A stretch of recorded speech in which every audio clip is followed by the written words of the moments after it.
Cold rain fell outside the alien shelter, making soft sounds against the metal roof. The city lights of the colony world, once bright and busy, now looked gray and lifeless. Inside the shelter, rows of small alien children sat quietly. Their eyes showed fear, hunger, and hopelessness. Some had lost their parents in wars. Others had been found wandering alone on ruined planets. Among them sat one small girl. Her skin was pale blue and her silver eyes looked empty, as if she had stopped believing in anything. Her thin arms wrapped around her knees.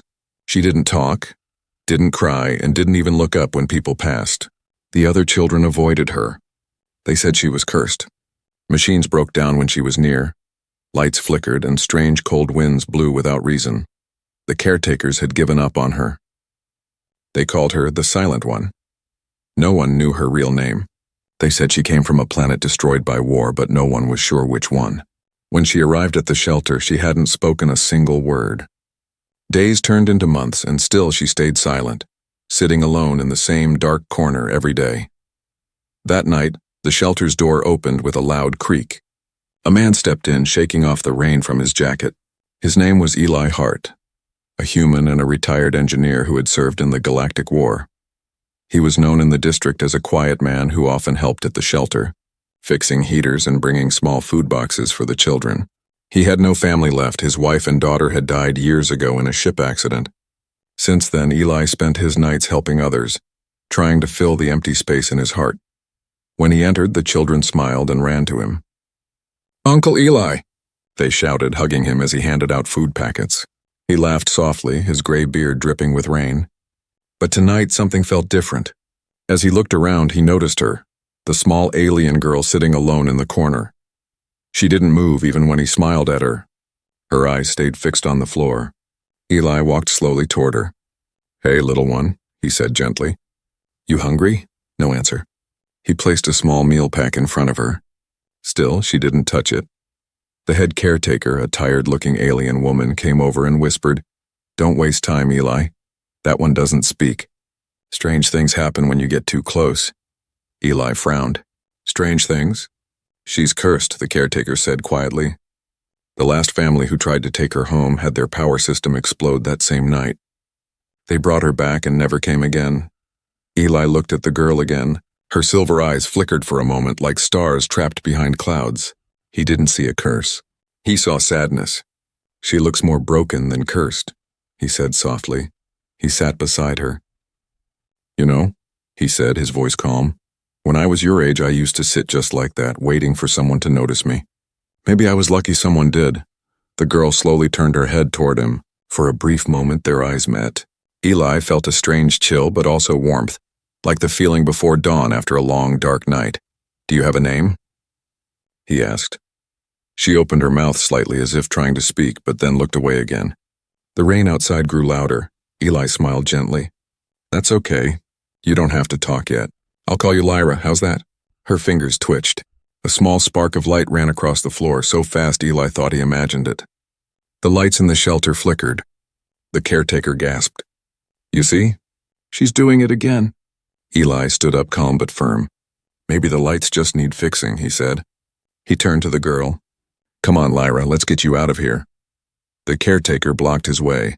"You can't be serious." "She's not safe." Eli met her gaze. "No child belongs in fear," he said quietly. "If no one else will take her, I will." The caretaker shook her head, afraid. "You'll regret it." Eli ignored her. He took off his old army jacket and wrapped it around the small girl. Her skin was ice cold. When he lifted her, she didn't resist. She just looked up at him with eyes that seemed too old for her age. As he stepped outside into the rain, thunder echoed across the dark sky. The shelter lights behind him blinked, and for a split second, all power in the district went out. The street lamps flickered back on one by one, and people whispered in fear. Eli looked down at the girl in his arms. She was watching the storm, her tiny hands clutching his jacket tightly. Her lips moved, but the rain drowned her whisper. He didn't hear the words, but if he had, he might have stopped walking. Because what she whispered was not from any known language, yet it carried a strange power, one that made the clouds shift and the wind fall silent. The storm calmed. The world around them went still, and from that moment nothing in Eli's life or the galaxy would ever be the same again. Rain still fell softly when Eli carried the alien girl, Lyra, through the empty streets. The night was quiet except for his boots splashing in puddles. He had never done anything this strange before. Taking in a silent alien child everyone feared. It sounded crazy even to him. But when he looked at her small, trembling body wrapped in his jacket, he knew he couldn't leave her behind. Eli's home stood on the edge of the colony, far from the main lights. It was small, built from old ship parts, but warm and clean. He opened the door, turned on the heater, and placed Lyra on a soft couch near the fire. She looked around carefully, her silver eyes studying everything, the walls, the shelves, the strange human objects. She didn't move or speak. Eli smiled kindly. This isn't much, but it's safe. You can stay here as long as you need. Still no answer. He cooked some warm soup and placed it near her. For a long moment, she only stared at the bowl. Finally, she touched it with her thin fingers and tasted it slowly. Her eyes widened as if she hadn't eaten real food in a long time. Eli felt something inside him melt. He sat across from her, drinking his own soup. You remind me of someone, he said quietly. My daughter. She used to sit just like you. Lyra didn't understand all his words, but something in his voice made her look at him. He smiled sadly and said, Don't worry. You don't have to talk yet. We'll take it one day at a time. The night grew deep. Eli showed her the small room beside his own, his daughter's old room. It was still filled with toys and soft blankets. You can sleep here, he said softly. No one will hurt you. She hesitated before stepping inside. Her small hand touched a dusty teddy bear on the bed. For a moment, her face softened. She sat down quietly and pulled the blanket close. Eli whispered, Good night, Lyra. When he closed the door, he didn't see her eyes glow faintly in the dark, or how the old teddy bear began to hum with a low, gentle sound, like it was remembering a lullaby. The next morning, Eli woke early. He walked into the kitchen and froze. The lights flickered again. The heater was already on, though he hadn't touched it. The table had 2 cups of warm tea waiting, one beside his chair and one beside Lyra's seat. She sat there silently, staring at him as if waiting. He blinked. Did you do this? Lyra didn't answer, but her lips curved into a tiny, shy smile. Eli sat down. You know how to make tea, huh? He chuckled. You're full of surprises. He noticed something else. The air felt strange, alive. His old radio, which had been broken for years, flickered with static, then started playing soft music from an unknown channel. Lyra looked at it calmly, her eyes shining faintly. Eli pretended not to notice. He didn't want to scare her. But deep inside, he knew something about her wasn't normal. Not just the machines, his own dreams had changed. That night he dreamt of stars. Billions of them spinning in strange patterns. A soft voice whispered in his head, They're coming for me. He woke up sweating, the sound of humming still echoing in his ears. When he rushed into Lyra's room, she was sitting by the window, watching the night sky. The teddy bear hummed beside her again. Eli asked softly, Did you say something? Lyra turned her head slowly. Her eyes were glowing faintly blue now, like small moons. They're coming, she whispered. Her voice was soft and broken, but the words were clear. Eli's heart stopped for a moment. Who's coming? She looked out the window again, whispering, The ones who made me. After that night, strange things kept happening. The air around the cabin felt charged, as if full of hidden energy. Machines repaired themselves. The broken solar panels outside started working again. Eli found his old photo frame glowing faintly, a photo of his wife and daughter. The edges shimmered like the light of stars touching it. He didn't know whether to be afraid or amazed. Lyra was calm most of the time, but sometimes, when thunder rolled in the distance, she covered her ears and cried silently. Eli sat beside her, comforting her gently. You're safe here, he told her again and again. No one's going to hurt you. She looked at him with wet eyes and said softly, Promise? I promise, he said without hesitation. That night, the promise echoed in his head as he lay awake. Outside, lightning flashed. He saw a shadow pass across the window, tall, mechanical, and not human. For a moment, he thought it was just the wind. But then his old motion sensor beeped once, then went dead. Eli got up, his instincts from the war awakening. He checked his rifle, peered through the window, and saw nothing. The forest outside was quiet, but the feeling of being watched, her voice trembled. They're here. And outside, something massive moved in the sky, casting shadows over the colony below. The wind howled through the forest that surrounded Eli's small cabin. The rain fell harder than before, drumming on the metal roof like the beat of a warning. Eli stood by the window, his heart pounding as he watched the clouds twist unnaturally above the horizon. Bright flashes of red light moved through the sky, not lightning but engines. Silent ships, large and dark, glided through the storm. He turned to Lyra. She stood in the middle of the room, barefoot, her silver eyes glowing faintly in the dim light. "Lyra," he said quietly, "what are they?" She didn't answer right away. Her small hands trembled and her voice came out as a whisper. "Hunters. They're from the Zethar Dominion. They made me, and now they want me back." Eli didn't fully understand, but the fear in her voice chilled him more than the cold outside. "They can't have you," he said firmly. "You're safe here." She looked up at him, tears forming in her glowing eyes. "You don't understand, Eli. They'll destroy everything to find me." Outside, thunder cracked across the mountains. The ground shook and a low hum filled the air, like hundreds of machines powering up at once. Eli grabbed his old rifle, the same one he had carried during the Galactic War. "Then they'll have to go through me first." Minutes later, the storm grew worse. Heavy wind slammed against the cabin walls. The lights flickered again. Through the window, Eli could see movement. Figures in dark armor, tall and faceless, walking through the rain. Their armor shone faintly under the lightning, and strange symbols glowed on their helmets. He moved quietly, checking the door locks. "Stay behind me, Lyra," he said, but Lyra was staring out the window, frozen. "They found me through the signal," she murmured. "My body, it gives off energy they can track." "I tried to hide it," Eli crouched next to her. "Listen to me. Whatever happens, I won't let them take you. You're not alone anymore." For the first time, Lyra's hand reached out. She touched his arm gently. The instant her skin met his, a strange pulse of energy ran through him, warm, powerful, and ancient. The storm outside paused for a brief second, like the whole world had taken a breath. Then the first explosion hit. The front door shuddered as something heavy slammed into it. Eli aimed his rifle. "Back!" he shouted. The door burst open and 3 armored hunters stepped in, holding strange weapons that glowed red. "Subject 47, one of them said in a mechanical voice. "You are property of the Zethar Dominion. Surrender." Eli fired once. The shot hit the wall behind them. It did nothing. The hunter turned his weapon toward Eli, but before he could fire, a soft, high-pitched hum filled the air. Lyra stood there, eyes blazing bright blue. The air around her shimmered like heat. The hunters froze mid-step, their armor sparking. "Stop!" Eli shouted, but Lyra's power had already awakened. The floor vibrated. Every light in the cabin burst at once, filling the room with white light. The hunters were thrown backward through the door as a shockwave of energy exploded outward. The wind roared through the broken windows and thunder screamed in the sky.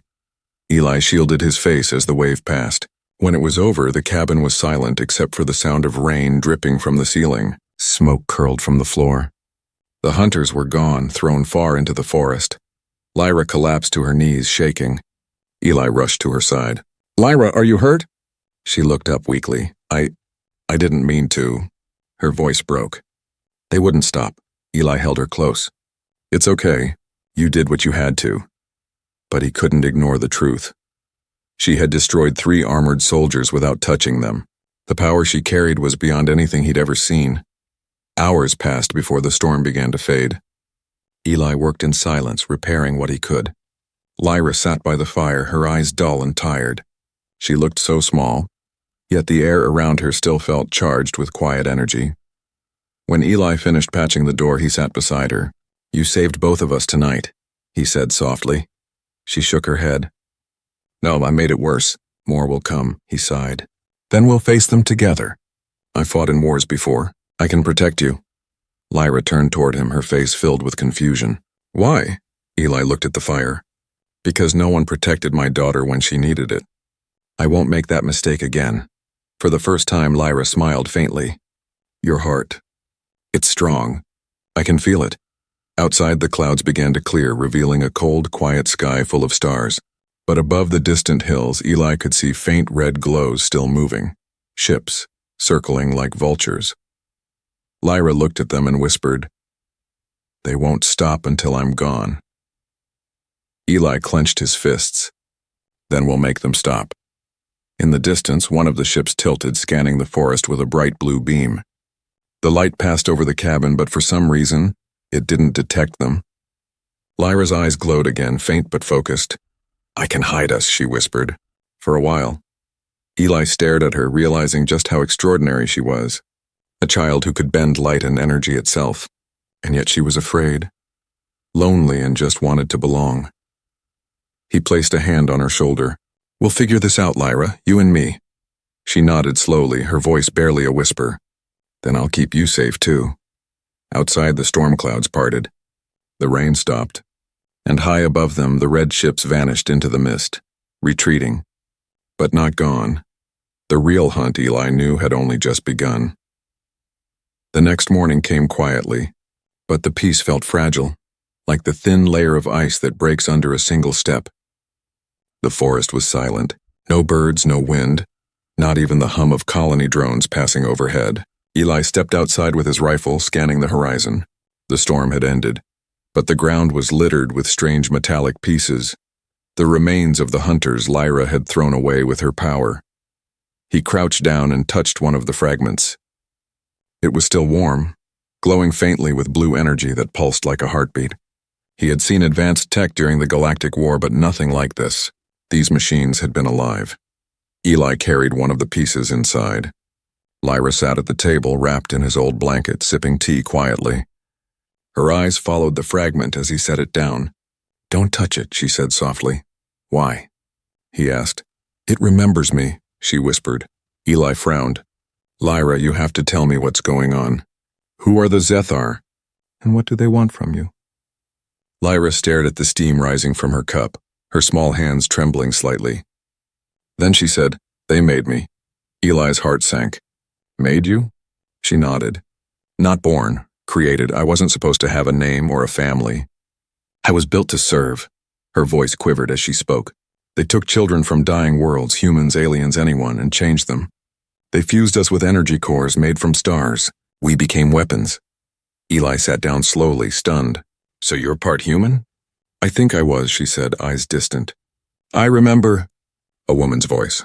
"A song, then the labs, the pain." She looked up at him suddenly, her eyes glowing faintly blue again. "When they trained us to obey, I refused.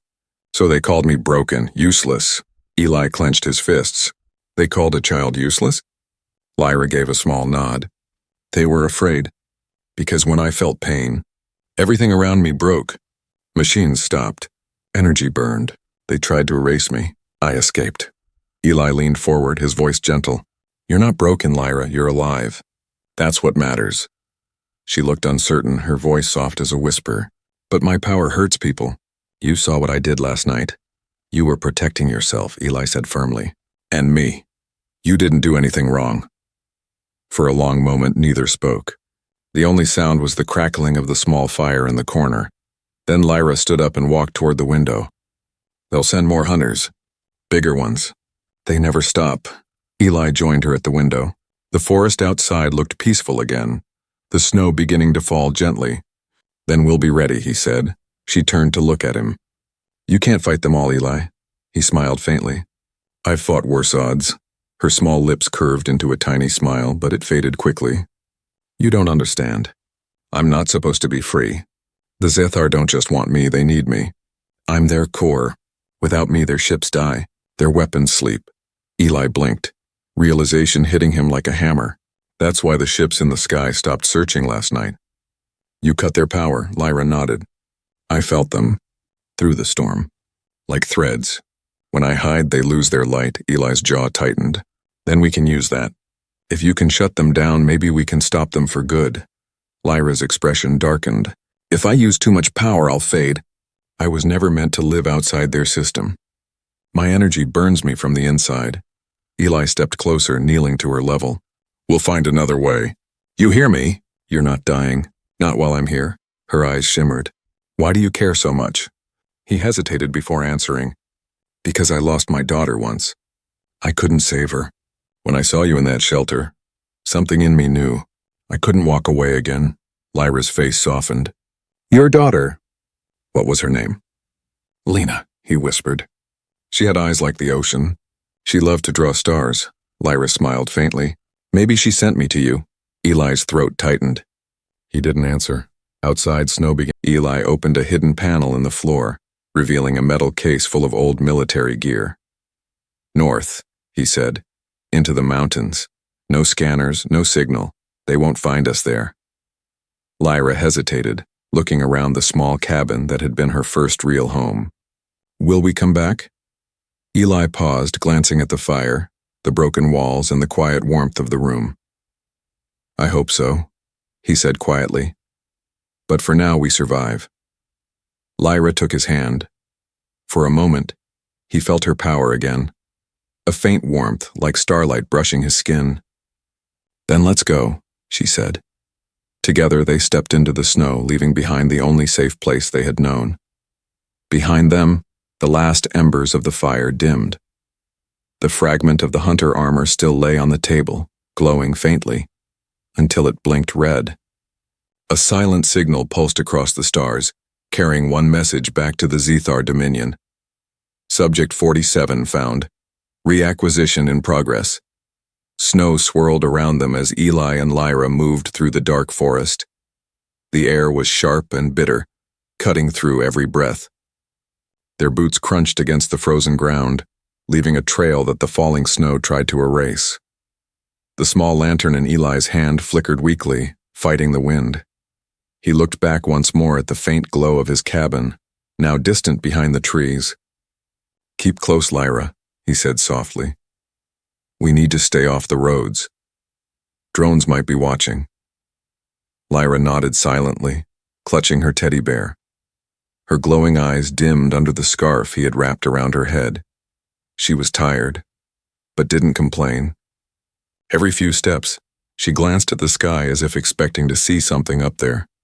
They walked for hours, following the narrow paths that led toward the northern mountains. The world grew quieter the deeper they went. Only the sound of snow falling and the whisper of wind through the frozen trees surrounded them. When they finally stopped to rest, Eli built a small fire inside a half-collapsed hut they found among the rocks. It was old, maybe from miners who once worked here long ago. The walls groaned softly as the wind pressed against them, but at least it kept them hidden. Eli looked at Lyra as she warmed her hands near the fire. How are you holding up? He asked gently. She looked up, her eyes glowing faintly. Tired, she admitted. But it's quiet here. They can't see me. Not yet. Eli frowned. How do they track you? She hesitated before answering. They follow my light. It's like a thread that connects me to them. But here, in the cold, it's weaker. The snow slows it down. Eli nodded slowly, understanding that the freezing wilderness was now their shield. Then we'll use that to our advantage, he said. He handed her a small metal cup of warm broth. She held it carefully, blowing softly before sipping. Why do you help me? She asked after a moment. You could have left me. Everyone else did. Eli smiled faintly, staring into the fire. Because you remind me what it means to care again, he said simply. The galaxy's full of people who've forgotten how. Lyra tilted her head. Care? It means protecting someone not because you have to, but because it's right, Eli said. You don't leave someone behind just because they're different. For the first time, Lyra smiled, small but real. The firelight reflected in her silver eyes like tiny stars. Then I'll protect you too, she whispered. Eli chuckled softly. Deal. Later that night, while Lyra slept beside the fire, Eli stepped outside. The stars above were sharp and endless, stretching across the sky like frozen sparks. He turned on his old scanner, the one he'd modified during the war. The screen flickered, then showed faint blips moving slowly across the map. Dozens of them. Damn, he muttered. They're sweeping the forest. He turned off the scanner quickly before it could be traced. When he went back inside, Lyra was awake, watching him quietly. They're coming, she said softly. Yes, Eli replied. But we're not going to make it easy for them. Lyra sat up, her small voice steady. I can hide us for a while, if I focus. Eli hesitated. That will drain you, won't it? She nodded. A little, but it's better than being found. He took a deep breath, then nodded. Do it. Lyra closed her eyes. The air around her shimmered faintly. The fire dimmed, and a soft blue light surrounded them both. It wasn't bright, more like moonlight through fog. Eli felt the world grow still, like the snow itself was holding its breath. Then, in the distance, engines roared. The sound of heavy boots crunched through the snow. Searchlights swept across the trees, but when they passed over the hut, they didn't stop. It was as if Eli and Lyra didn't exist at all. Eli held his breath as shadows moved just beyond the wall. A deep, mechanical voice said, "No sign of the subject. Continue north." He didn't move until the sound faded completely. When the forest grew quiet again, Lyra opened her eyes. The glow faded and she slumped forward, weak. Eli caught her before she fell. "Easy," he said softly. "You did great." Her voice trembled. "I can't do that for long. It hurts." Eli wrapped his jacket around her and held her close. "You don't have to. Just rest now. We'll find another way." She looked up at him with tired eyes. "You believe we'll make it?" He smiled gently. "I've learned to believe in impossible things." She gave a faint laugh, barely a sound. "Then maybe I should too." By dawn, the snow had stopped. The world was quiet again, painted white. Eli packed what little food they had left. "We'll head for the old mines in the mountains," he said. "There are tunnels there. Perfect to hide." Lyra stood slowly, still holding her teddy bear.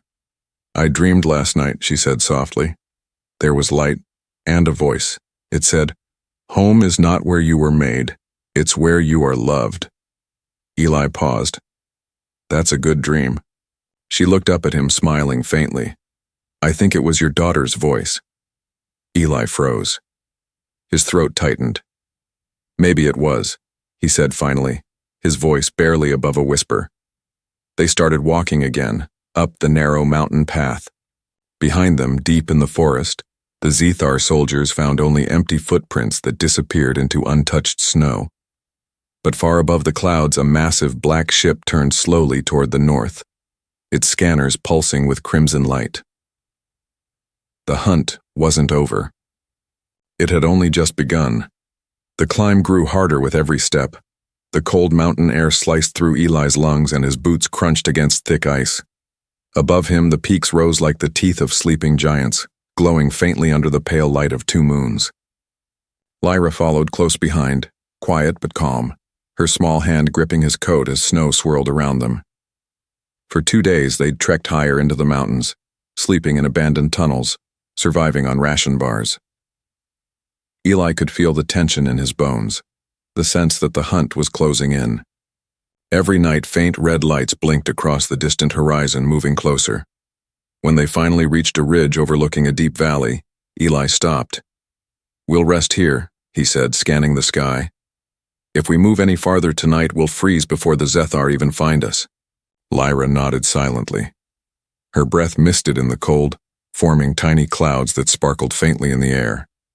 Even her breath carried light. Eli built a small fire inside a narrow cave and handed her a blanket. She sat beside him, her glowing eyes reflecting the flames. "They're close," she murmured. He looked at her. "How do you know?" "I can feel their minds. They're not far now, maybe a day." Eli sighed and leaned back against the stone wall. "Then we'll give them a surprise when they arrive." Lyra tilted her head. "You're not afraid?" "Terrified," Eli admitted with a faint smile. "But fear keeps us sharp." She looked thoughtful.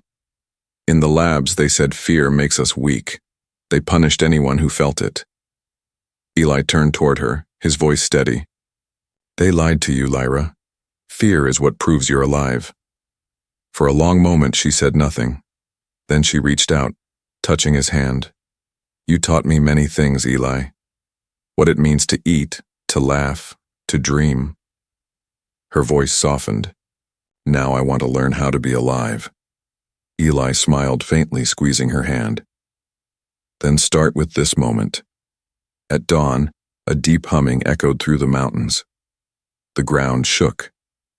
Eli rushed to the cave entrance and froze. The sky was burning red.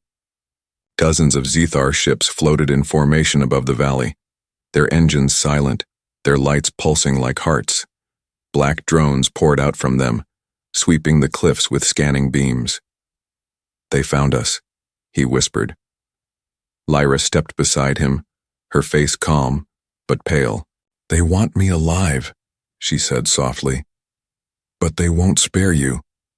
"Then they'll have to try," Eli growled, loading his rifle. "Stay behind me. They'll destroy everything to keep their power. I can't let them."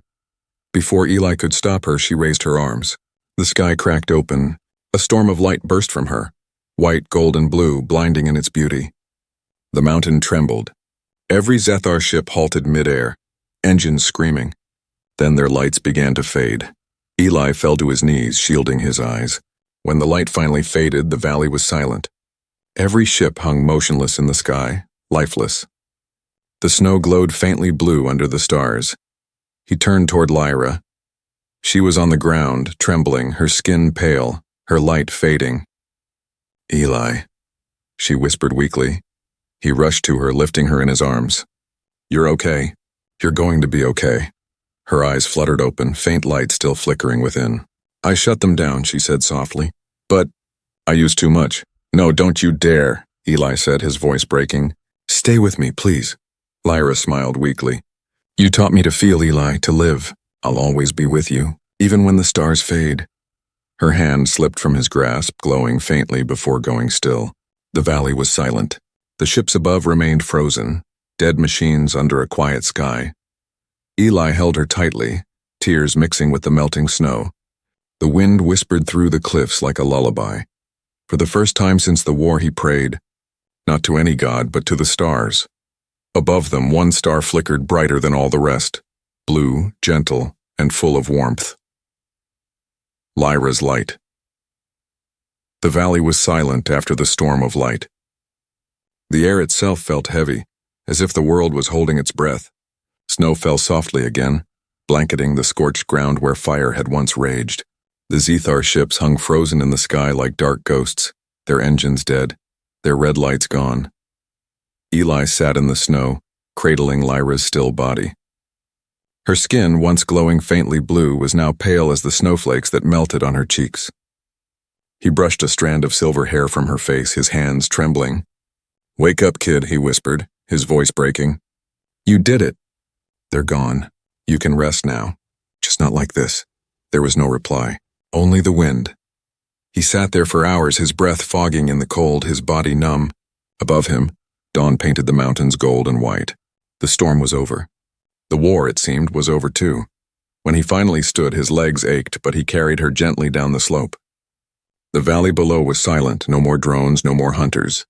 Just peace. It felt wrong without her voice.